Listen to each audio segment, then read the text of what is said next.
Pemirsa masih di Celebrity Celebrity Fresh. Fresh. Nah, selanjutnya akan ada informasi apa lagi nih Zidan? Oke, kali ini ada info dari Ayu Dewi nih, yang katanya kelimpungan menghadapi sang suami, katanya perfeksionis. Waduh, beneran nggak ya? Langsung aja yuk kita lihat.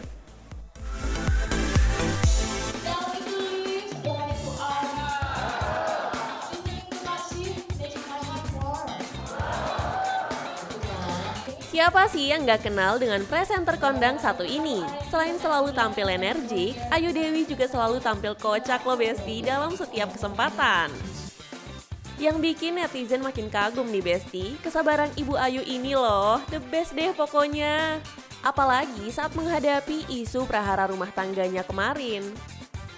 11 tahun menikah dengan sang suami yaitu Regi Datau, ternyata Ibu Ayu masih menyesuaikan diri loh Besti dengan sifat suami yang ternyata sangat suka dengan kebersihan. Tak hanya itu, ternyata sang suami juga sangat detail loh Besti. Aku tuh tipe orangnya nih ya, ntar dia kan udah tahu pada ya kalau gantungan bajunya aja harus sama warnanya, harus ngadepnya tuh ke arah yang sama. Jadi kayak perkara lipetan kerah tuh mengsol dikit sama dia dikeluarin, disuruh cuci ulang. Gimana coba tuh mbak biar tetap merekat di dalam rumah aku, nggak minta resign setelah 2 jam kerja. Tentu ibu rumah tangga lah yang harus merekatkan hubungan itu. Ini ada, ya Allah ini ada. Walaupun memiliki asisten rumah tangga, ternyata Bu Ayu masih suka terjun langsung untuk mengurus berbagai keperluan rumah tangga. Wah, keren banget ya. Selain itu, ia juga harus mengetahui apa saja yang dibutuhkan oleh sang suami. Lucunya, Bu Ayu ternyata punya panggilan sendiri loh untuk sang suami, yaitu kepala suku. Ya ampun, ada-ada aja nih Bu Ayu. Teori-teori duduk manis, jadi putri, tuan putri gitu kan. Aku ingin menjadi manja, tapi aku harus seperti ninja. Karena dia akan selalu tanya, anak-anak pulang jam berapa? Gitu. Terus misalnya ada anak batuk, udah ke dokter belum, obatnya apa? Itu aku harus bisa jawab. Walaupun nanti misalnya aku kerja, terus yang ngerjain misalnya orang rumah, tapi aku udah harus tahu. Jadi suami aku tipenya aku kayak ya kepala suku ya. Jadi dia harus tahu semuanya dan aku harus bisa jawab semuanya. Walaupun yang ngerjain misalnya bukan aku gitu. Benar-benar sedetail itu ya Bun. Walaupun kerepotan dengan berbagai pekerjaan rumah, namun Ibu Ayu tidak menyerah loh Besti. Menurutnya istri merupakan ujung tombak dari keharmonisan rumah tangga. Jadi dia tuh mau ngedidik juga, bukan berarti kita ada uang terus ya udah kita merem aja. Nggak bisa gitu, ini uang berapa setiap bulan dikeluarin buat beli apa aja. Terus kenapa bisa tengah-tengah habis? Misalnya dia bilang, Mbak minta saus gitu. Habis Pak, kok bisa habis? Gimana ngitungnya? Kan harusnya dibeli sebelum habis. Berarti dia disalahin boy. Pastilah. How many? 9. Terbaru, Ibu Ayu dan suami baru saja mengajak anak-anaknya berlibur ke Jepang nih. Gimana ya kira-kira keriuhan Ibu Ayu saat jalan-jalan ke Jepang? Jangan ditanya, pasti. 2 minggu ya lama banget ya, tapi nggak apa-apa. Seru yang namanya liburan kan ini buat anak ya, kadang-kadang bukan buat kita. Kadang kita udah capek, udah lodot, tapi kalau anak main seneng ya udah. Kemarin tuh konsepnya ngajak anak main. Nah kalau anak main kan gitu kan, tahu sendiri dong kalau main gimana. Sedikit kecipratan, ntar dia keringetan. Jadi emang kita tuh udah harus bisa mikir, nggak bisa tuh tiba-tiba anak nih nggak punya baju nih, nggak bisa. Kita harus sudah punya solusinya. Jadi makanya tadi kalau si Pak Bas bilang, jadi ibu itu atau istri itu decision maker, bener, karena dialah kunci semuanya. Jadi keadaan keluarga tuh tenang, nyaman. Nah Besti, karena sikap Regi yang sangat perfeksionis, Bu Ayu merasa kalau sang suami ini memang memiliki OCD. Wah, bener nggak ya? Laundry bukan apa, mesin disinfektan buat baju, repot. Kenapa? Emang karena OCD juga tuh seperti Iya bener, dia kayaknya ada OCD deh. Oh cakep deh. Enggak deh. Tapi kan kalau OCD itu kan ya memang jadi satu kebiasaan ya. Maksudnya jadi nempel dari kebiasaan kayaknya. Mungkin aku salah, tapi yang ngerti pakar psikologi lah. Pokoknya intinya ada orang yang punya kebiasaan maunya ngelihat yang bersih-bersih, rapi-rapi. Kalau ngelihat ada yang sedikit miring atau ngelihat ada yang sedikit kurang rapi tuh jadi dia terganggu gitu. Waduh Zidan, bener-bener sangat rapi dan detail ya. Sampai dibilang OCD nih. Wah, semangat terus deh pokoknya untuk Ibu Ayu. Oke pemirsa, selanjutnya ada informasi dari Ernest Prakasa dan juga Aco yang nyaris jadi korban penipuan. Waduh, serius ini Zidan? Nah, itu pun alasannya bukan karena nggak mau, bukan karena sibuk, bukan. Alasannya itu Ernest Prakasa, siapa sih yang gak kenal dengan komika yang kini merambah ke dunia seni peran hingga merambah ke dunia perfilman ini? Nah Besti, dalam kesempatan press conference, Ernest membagikan cerita pahit manis saat pembuatan film. Sebagai seorang produser, ia juga mengungkapkan bahwa ia memiliki misi nih Besti. Hayo, pada kepo kan misinya? Jadi misi Ernest sebagai seorang produser adalah ingin para pekerja film memiliki jam kerja yang lebih pendek nih Besti. Kabarnya ia sempat mendapatkan tantangan yang cukup sulit Besti dalam pembuatan film. Aduh, jadi penasaran kan? ya ada beberapa jokes yang kita harus revisi, kita perhalus, jangan sampai terkesan ada perilaku atau tata bahasa yang terlalu menyinggung, karena kan BCA ini luas sekali segmen audiensnya gitu, nggak semuanya anak muda dan Gen Z, ada juga yang udah lebih berumur seperti saya ya, udah 40 tahun ke atas, jadi mungkin pengen penonton yang dewasa juga bisa menikmati. Hati-hati dong sama hati. Oh, kebalik. Wow. Wah, baik. Jadi tantangannya sendiri adalah bentuk gaya komedinya ya, Besti. Jika biasanya banyak komedi dengan gaya komedi yang ceplas-ceplos, kali ini Ernest harus beri peringatan pada para talent untuk membatasi perkataan. Mereka udah kita jelasin sih dari awal bahwa tantangan dari mengerjakan ini adalah kalian ngomongnya nggak boleh sembarangan. Tolong mulutnya dijaga, karena boleh lucu, tapi lucunya itu harus dalam taraf yang menjaga tata krama dan sopan santun gitu kan. Terbaru, Ernest juga mengangkat sebuah isu penipuan yang lagi marak di kalangan masyarakat nih Besti. Pasti Besti semua juga sering kan menemukan kasus-kasus penipuan berbasis digital.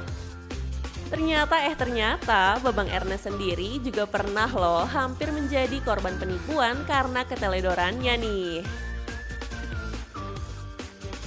Pernah hampir. Kita kadang-kadang kalau lagi meleng gitu ya, pernah hampir di Twitter. Jadi waktu itu aku pernah mention Twitternya Halo BCA. Terus yang reply itu pakai profile picture-nya Halo BCA, padahal itu akun lain. Jadi namanya diplesetin gitu loh. Terus dia bilang, si akun palsu ini bilang, Kak langsung WhatsApp aja ke nomor ini. Terus dengan logonya waktu itu lagi stres di WhatsApp dan dibalas. Tiba-tiba dia nanya, minta user ID sama password mobile banking. Wah, ini pasti ada yang salah nih. Pasti masa user ID sama password klik BCA diminta. Waduh, untung gak sampai kena ya Bang Ernest. Tak hanya Ernest, ternyata Babang Muhatli Aco juga pernah loh mengalami hal yang sama. Paling pernah kartu kredit itu kayak ada transaksi tiba-tiba fraud gitu dari luar negeri, tapi itu kan memang bukan dari social engineering ya, itu memang kayak kadang-kadang ada satu device yang kita transaksi di mana yang ternyata device-nya itu udah terkoneksi dengan modus kejahatan yang lain gitu. Itu pernah juga terjadi, tapi kartu kredit. Besti semua lebih berhati-hati lagi ya, jangan sampai menjadi korban penipuan.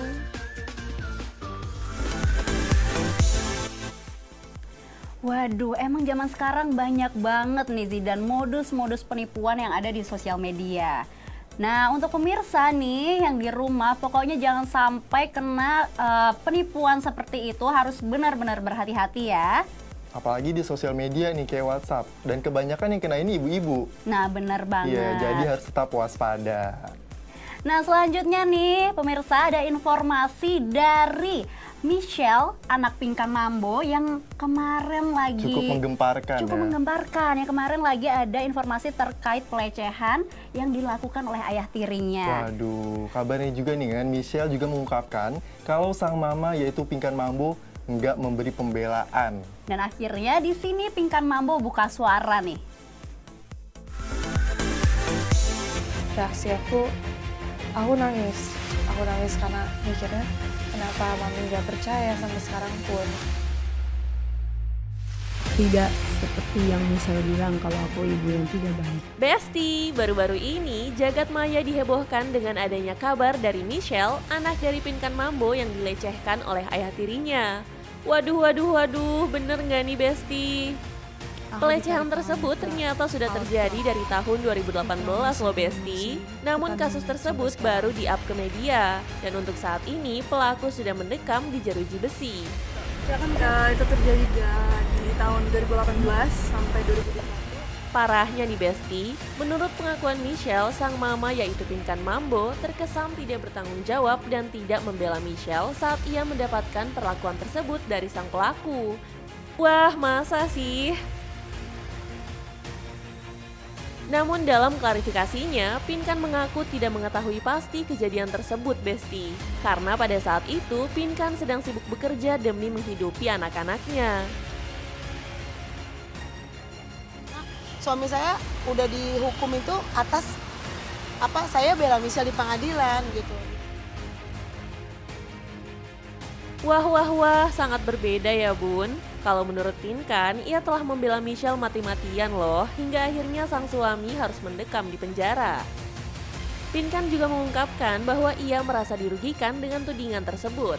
Ia meminta rakyat Indonesia untuk tidak mempengaruhi Michelle membunuh karakter sang mama.